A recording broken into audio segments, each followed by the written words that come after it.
Mag-isa na tayo, no? Bango. Napakasimpleng ulam na po lulutuin natin ngayon, ano? Na nagre-require ng maraming kamatis na pula hinog, okay?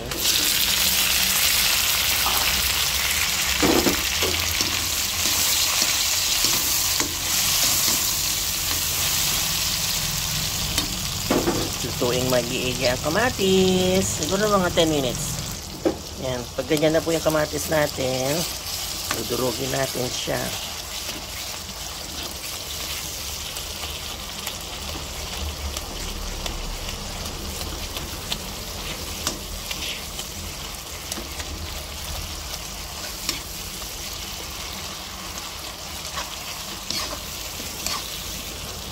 Ayan.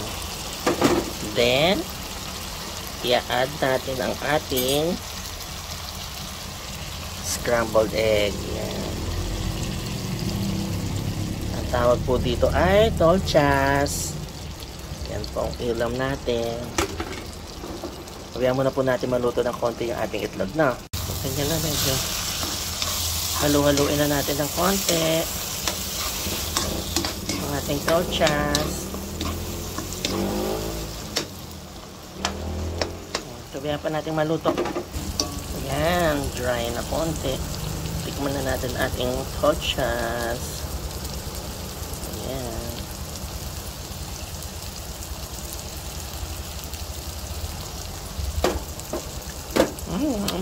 Masarap. Turnuhan natin ng pritong bangus. Ayan po yung mga bangus natin, ano? Small, medium, large. Just go. Prito na natin. Basahan muna natin sa small.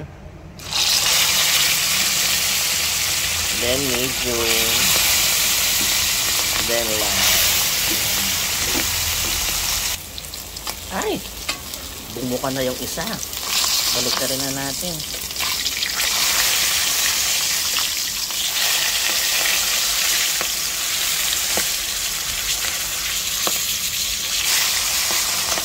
Bukang-buka na.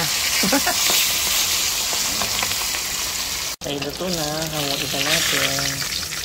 Ito muna. Yung bukang-buka. Ay, ito.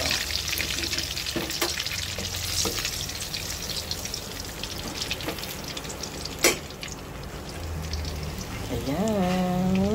Masarap. Turn na ng tolchas. Kaya na tayo magkagigil. Ayan. Yan na po ang ating lunch ngayon, ano? Pritong bangus at ang torchas. Yes. Kaya na tayo magkagigil. Maraming kanin.